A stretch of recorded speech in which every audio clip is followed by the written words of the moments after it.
এটাও শুনে রেখে দাও, অনেকে বলে হুজুর তুমি রাজনীতির কথা বলো কেন? আমি আজকে এসে একটা বলেছি কি?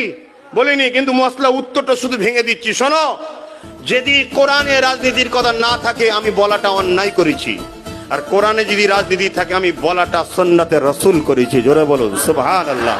এবারে কোরআনে রাজনীতি আছে না নাই?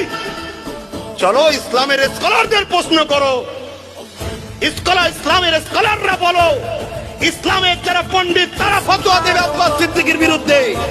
আব্বাস সিদ্দিকী ধর্ম সবাইকে রাজনীতির কথা বলেছে, এটা হারাম। কেন? ধর্ম সবাইকে মুহাম্মদ রাসূল ছাড়া অন্য কোনো কথা হতে পারে না। কেন? এটা নবীর মেম্বার, এখানে নবীর কথা হবে। অতএব তুমি নবীর মেম্বারে দাঁড়িয়ে রাজনীতির কথা বললে কেন? ইসলাম ও নবীর জীবনে রাজনীতি তো না, অতএব হারাম কথা বলেছো। ফতোয়া দাও, মোল্লা মৌলী সাহেবরা, স্কলাররা ফতোয়া দাও। ফতোয়া দিচ্ছে কে? হারামখোর। রাত 12টায় ঘরের বউ থাকে, ও পারে কি অন্য মেয়ে হই হই করে সে ফতোয়া দিচ্ছে। কথা ভুল বলছি? এই সকল সন্ত্রাসদের জন্য আজকে আমার ইসলামকে একদল লোক আতঙ্কবাদী বলছে, মাদ্রাসায় জঙ্গি তৈরি হয় বলছে, এই সকল সন্ত্রাসদের জন্য যারা আমাদের ঘরের মধ্যে রয়েছে। ওই পয়সা খাদ্য খারাপের জন্য ছেলে খারাপ হয়ে গেছে।